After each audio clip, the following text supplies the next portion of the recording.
second, we've got 6. And of course they would have 2 and perhaps even 3 broods. So again, they'll get through, you know, a lot of young birds at the end of the season, but not so many at one time, because the food is more spread over. We would hope that these will be pretty safe. As you probably know if you've been watching, they're in an outside toilet, and if they've got any sense, even when they're fledged and beginning to fly outside the nest, if they stay there for a few days, they'll be safe from predators.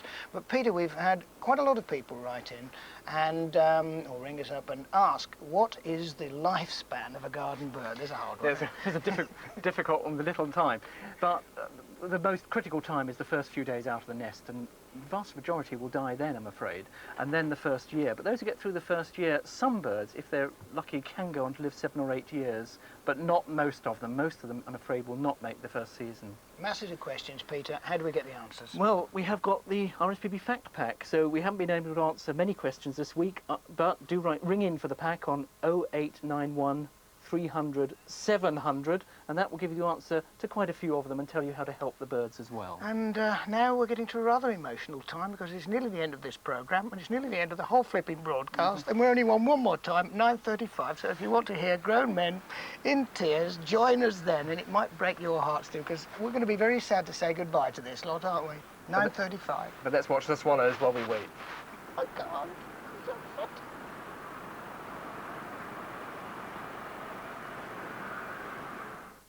Wise tomorrow at 7:45 on BBC One. Oh, Daddy. It's the one the world's been waiting for. 100% groove, funky video mega mix. I know who it is. Techno, funk, acid, pop. It's dangerous. It's crucial. Kim, what? It's hip. It's fresh. Bruce, anybody know? Expect no less. Get the best. Pop quiz tomorrow, 6:30, BBC One. And now on BBC One, you must remember this, but then perhaps not. It depends how old you are.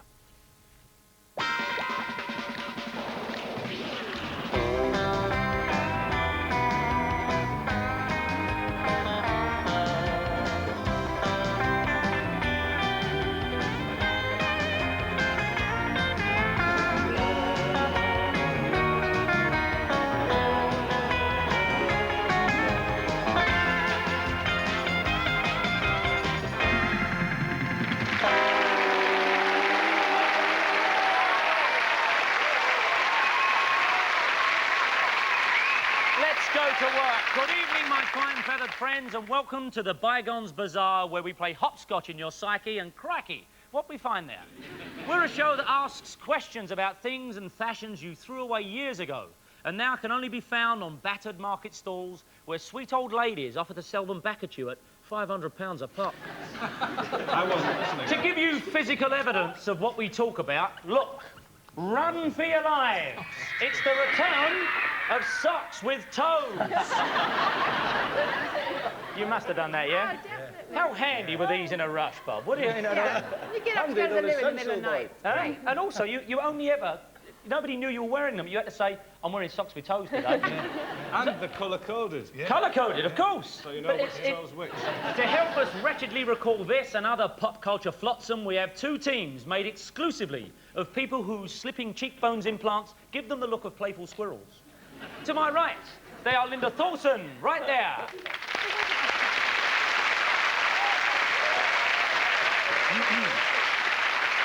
The king of rock and comedy. Would you please welcome Mr. Rick Reeves, right there.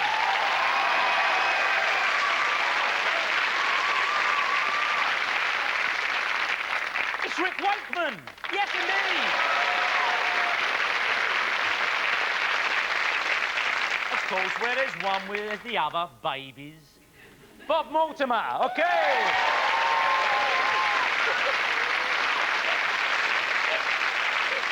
Trying to hold back her distaste for the testosterone that's already in the air. Muriel Grey, right at the end there. Oh, yeah, Craig Ferguson.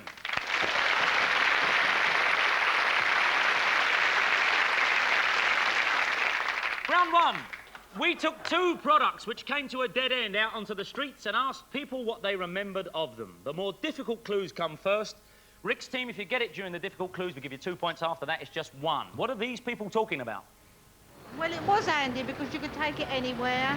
You could put it in your bag. They went out on the moors. It didn't matter what rain or snow or sleet. They always had this with them.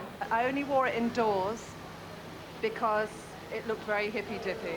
I can use it for all sorts of things, on the bed and as a cover. So people wore them, and you could also use them on the bed. Any ideas over that side? I can play you easier clues for 1 point. Rick's jacket. A snood, he says. You're not so far away. Disposable Wellington boots. Are they Wellington boots, snood, or any of those official guesses, or do you want to go to them? Use it on the bed indoors, out on the moors, and it was could a wear gun. it, I don't know. and you could wear it. And you could wear it. Something to do with rain. You're on the right track then. Yep. No? Okay, let's have a look at more. Yeah, we'll see some There more. is more. We'll see Have a some look at more. this, but now just 1 point.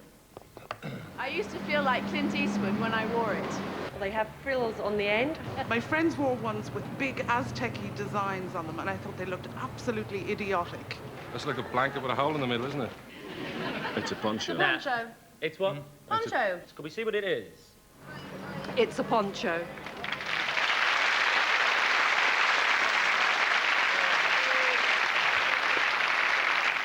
It's a poncho. Huh? You've got yours with you then. You've got my old one. And of course, on bygone game shows, the host would have put this on and would have all laughed a lot.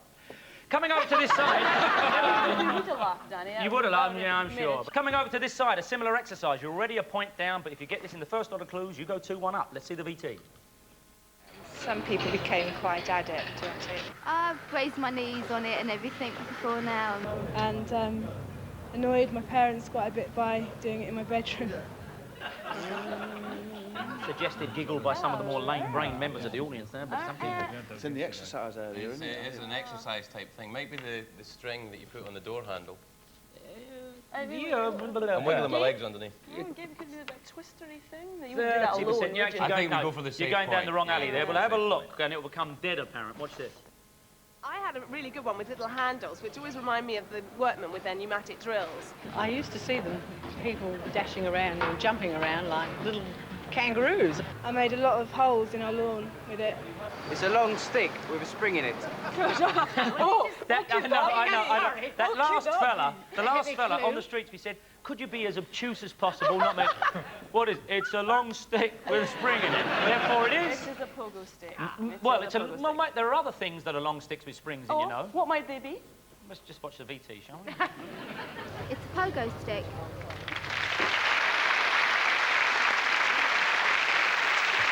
Is there any member of the audience that can do this? No.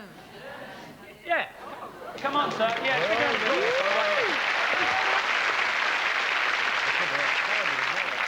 We want you to go outside the building. We'll check back within half an hour. No. There you go. What's your name? Richard. Richard, off you go. Here, got any socks on? It's Richard from the audience. Well done, Richard. Thank you very much indeed. That's great at that. Well done, Rachel. Craig? A lot of practice got into that, isn't it? Oh, Craig, Yeah. do you want to... Yes. Yeah, right. No. The score at the end of round 1, Rick's team won, but over here, Craig's team won.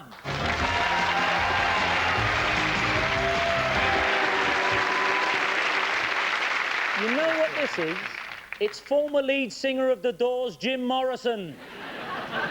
You see, once the sunshine of celebrity turns into the bitter wind of being bygone, waxwork museums react like lightning. Your effigy is off its plinth and into the chip pan before you can say, Boy George and Marilyn. Luckily, some wax museums keep the heads of their devalued dummies in an archive. So let us give thanks once again to the Great Yarmouth House of Wax for loaning us some of their bygone heads. Over here, quite simply, I'm going to show you a head that isn't displayed anymore. Although at one time, they were queuing clear down to Beccles to see this. Yep. You can ask me 3 questions about it. All should help you identify who that is. Check it out. Check it out. Lee Van Cleef, we've had a suggestion. No.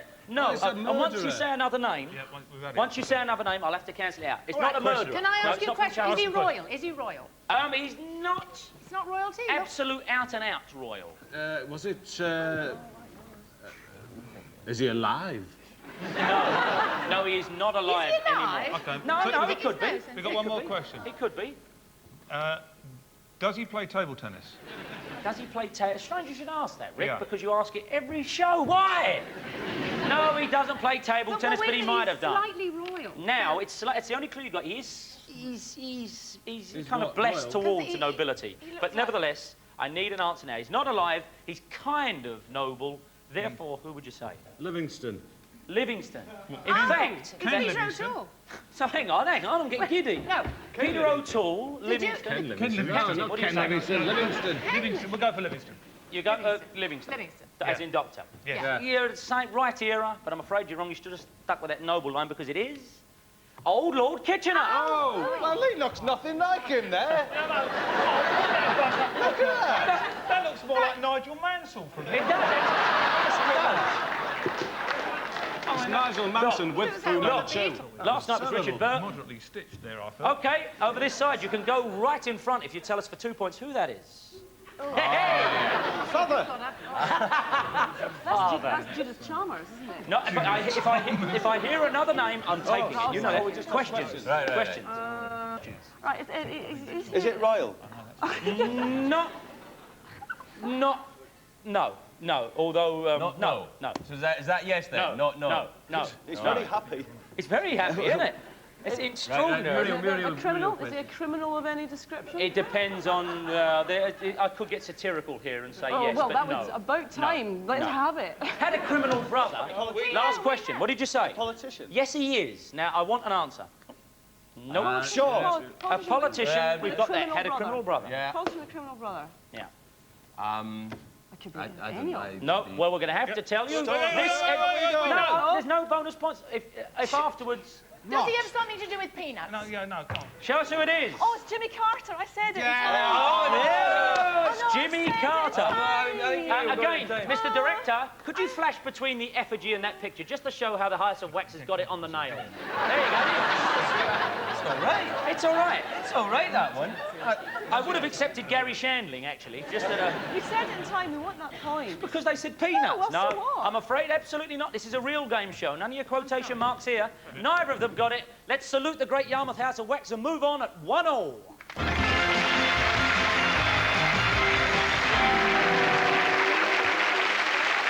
At this point, we were going to put on some Andy Williams records and watch midgets waltz with monkeys. But we decided to look at something strange instead.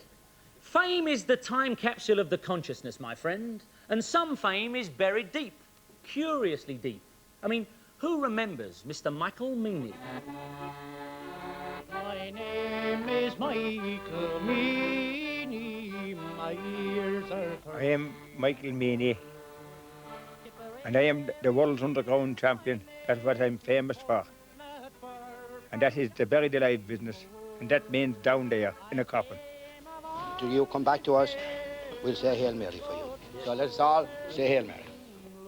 I was buried alive for 61 days, from the 21st day of February to the 22nd day of April, 1968, and that was a leap year.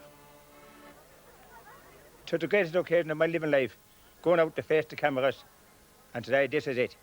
I want to make history now with this. 2 6-inch pipes will be his sources of air, food, drink, telephone, and books about boxing. And there's another equally important hole underneath the coffin. Well, I know I felt a small bit lonely, you know. But I thought of my wife and family in Ireland, and it is lonely. I wasn't thinking about the going down part of it. I was only thinking of the day coming out. It was no picnic, you see. Oh, no. And it had to be one the hard way.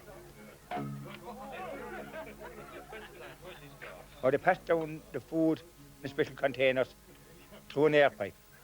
And they had to eat sideways, because there's no such thing as a hotel underground. No way.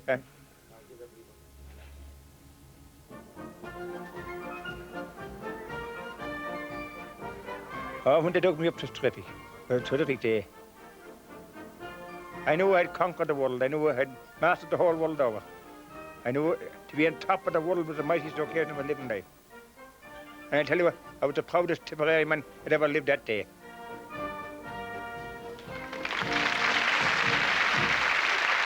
Fantastic film, absolutely true. Could we just spin that back to when they lifted him out of the ground again? Is that possible? Just to see that when he came out of the ground again, right at the end there. Just want to... There's something that Vic said, which is absolutely pertinent. There! Now, what did you say? What's the other hole for? Is that just in case? The scores are 1 apiece at this stage.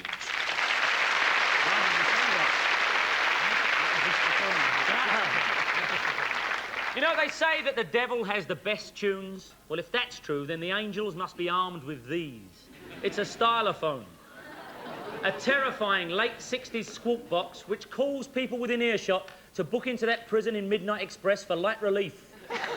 We've given 1 each to our teams and also a series of notes which, if carefully followed, should reveal a well-known hit of yesterday. To help further, we're going to run the original footage of Pan's people dancing to this mystery tune on Top of the Pops. Nobody on the side knows what the tune is. Who's playing for your side, Rick? Well, Vic is, and I'm hoping to break my duck because I've yet to get one of these right. That's right. You haven't got one of these right. Let's make it tonight. We'll make it tonight. I'll break your duck Vic, for you. OK, Vic, you've got the notes there. Watch the images. Remember, Flick Colby was a very literal interpretator. Yeah, you play along with it, Vic. You can play along with it. 3, 2, 1, go. I forgot what it is. You've got the notes there. In your own time, Vic. Yeah.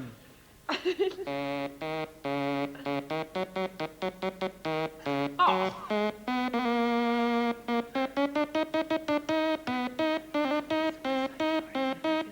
That's superb. It's the best we've ever had at this. It's very, very good. Listen to that. It's a top 10 hit. All right, OK, can we hold it? I think that's one of the best renditions of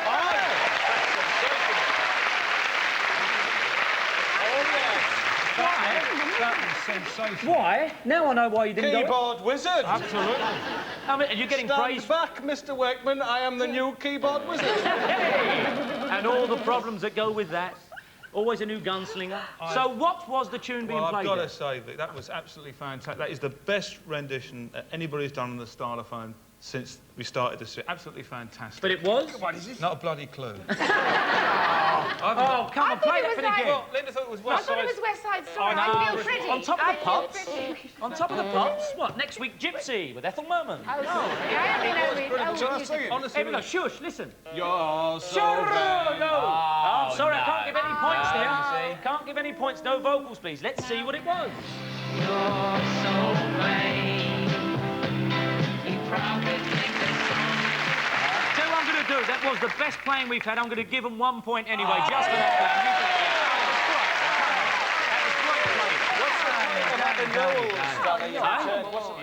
He didn't get 2 points. Come on, that was fine playing. It was he couldn't count on the, dare I say it, numbskull people he had sitting inside of him. Oh, Let's see if you can go in front by getting this on the first bounce. It's your go, Craig's team. 3, 2, 1, go. Come on. Oh, the rivalry between you two. Well, the dog you should wear.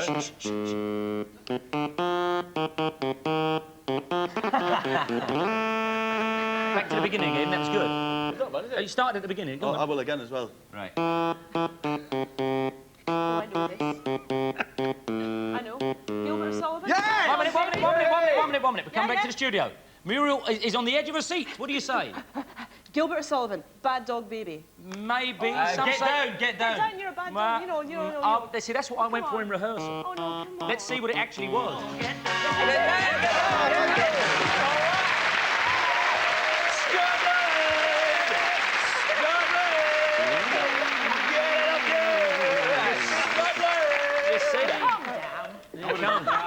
Game shows grab hold of you. What can I tell you? At the end of that round, Rick's team 2, but with that right guess, it's 3 up on this side.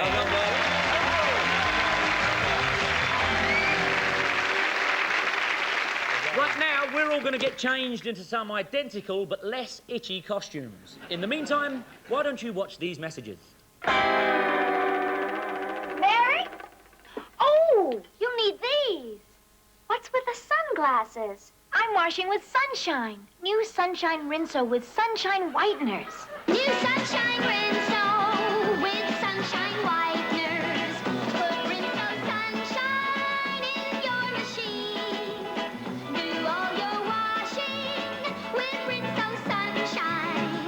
Sunshine Whiteners, Sunshine Brighteners, Rinso Clean. I'm going to put Sunshine Rinso in my machine. New Sunshine Rinso really does act new. Sunshine Whiteners, Sunshine Brighteners,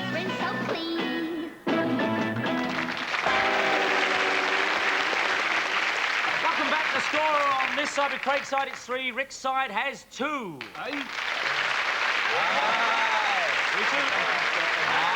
No deep Clancy's telephone playing doesn't do you any good now, does it, Mr. Reeves? Clear enough, yes. Got it. No deep explanation is needed for round 4. We're going to simply play you some legendary music from bygone shows that should be etched into every fibre of their sponge-like beings. Coming across 1 tune per side. Here's yours. What show was this?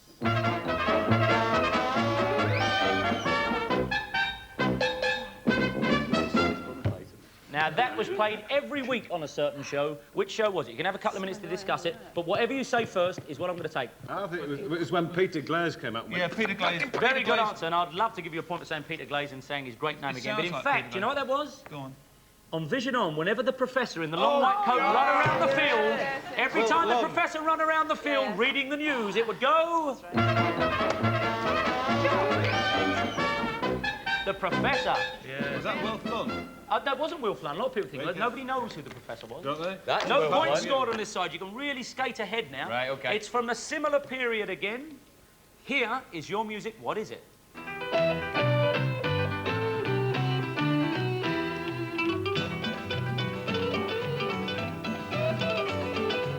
love this. We think it was something ghastly and educational. Do we get a point for Yeah, that? you're not so bad. I'm not going to give you a point for that, but it's along those lines. It wasn't your out-and-out laugh special like the professor running around the field. The kids that got look and learn. Yeah. Something like that. Yeah, it is along those lines. No? No? Anyone in the audience? It was Ask Aspel. Listen. Hang on. Ask Aspel. Every week on the BBC, you'll be able to ask Aspel to see your favourite TV clips over and over again. You got it over this side, did you? Yeah, we got it, yeah. Can you tell me why you got it over on that side? Well, I wrote it. He wrote it. It's a Rick Wakeman tune.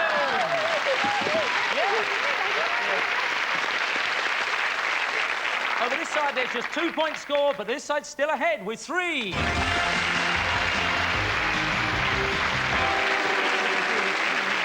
We're on to our last round now, the chance for major changes, because it's a helter-skelter, all-guns blazing, Agincourt Arrow Festival of immediate response. Our quick-fire round. Let me explain what happens here.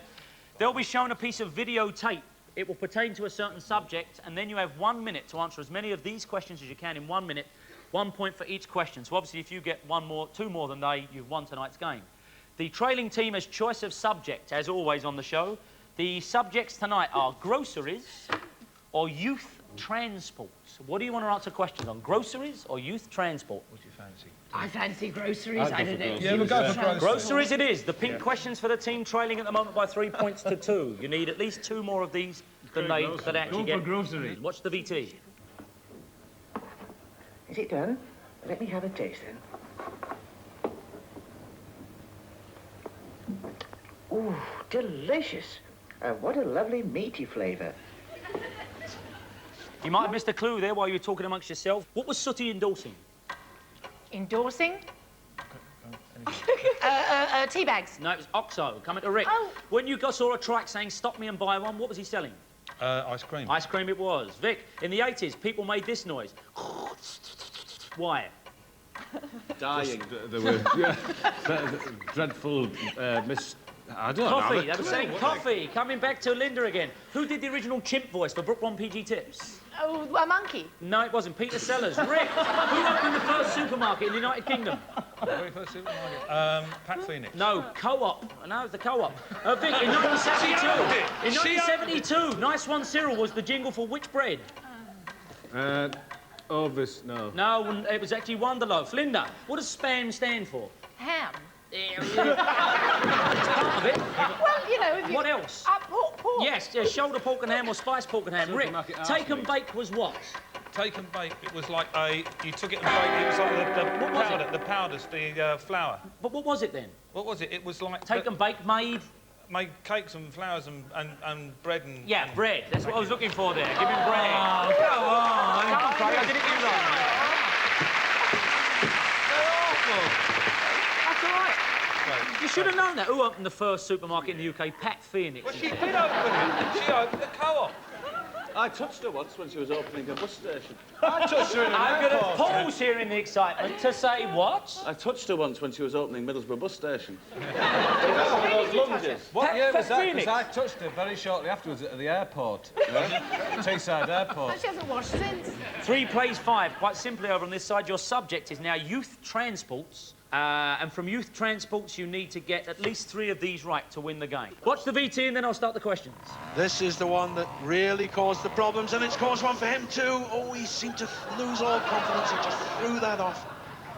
He caught his thigh in the handlebars. Oh, dear. St John's ambulance man tried to get there in a hurry, and he probably needs some treatment in a minute. Nick Britton, the I'm sorry, this is... one shouldn't laugh. The poor lad took a nasty knock there, but this is a bit like the Keystone Cops down there. OK, there's your clip. As soon as you give me the first answer, the minute begins. If you don't know, simply pass on it. You need 3 of these to beat that lot tonight. Question 1. What type of bike was that, Bob? The child's bike. No, trials bike. I nearly took it then. What does BMX stand for, Craig? Big mad cycle. No, bicycle motocross. Do you want a question? OK. What fad originate the phrase hang 10, wipe out, wimp? They all came from one fad. What would that be? Huh. Skateboarding? Surfing, in fact. Coming back to the end. Name anything in a bicycle puncture repair kit. The talcum powder. Yeah. You can use that. Chalk people, some people use chalk, they do use that. Craig, what started in Rio de Janeiro with a plank and some truck ball bearings? The Eric Sykes film. No, that was skateboarding. Coming on to the end. What did pop star Melanie offer in return for a go on the bike? I've got a key. No, it's her roller skates, in fact. Coming back to Bob. Wayfarer shoes had animal tracks on the sole. What else? A compass. Yes, it was indeed. Craig, it had a gear stick and motorbike handlebars. What did? A motorbike? No, the chopper. Right at the end, what was the junior version of the chopper called? The chopper. No, it wasn't. It was the tomahawk. You know what that means? No, what does it mean? It means the score is Rick's team 5, your team 5. We have to have a tiebreaker. All right, Kate. Very quickly, what I'll do, and the first voice I hear wins it. I'm going to give you a theme tune. You tell me what theme tune I'm actually doing, OK? What theme tune is this? It's Please Sir. That side wins.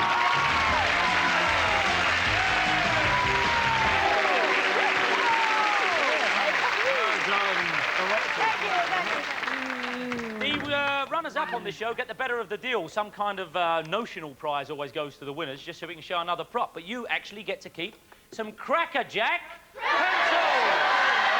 Cracker Jack pencils on that side. Over here. It is real Cracker Jack pencils. Over here.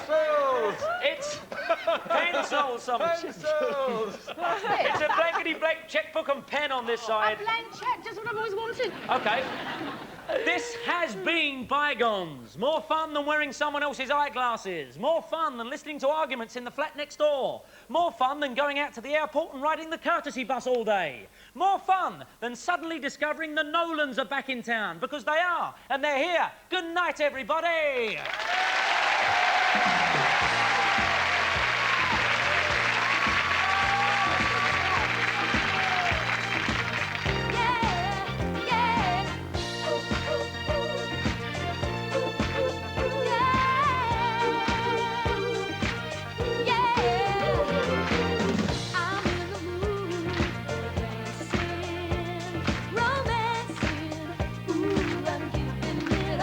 Tonight, I'm in the mood.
And from bygones of the past to the fastest thing on wheels. Tomorrow's World, next on BBC One.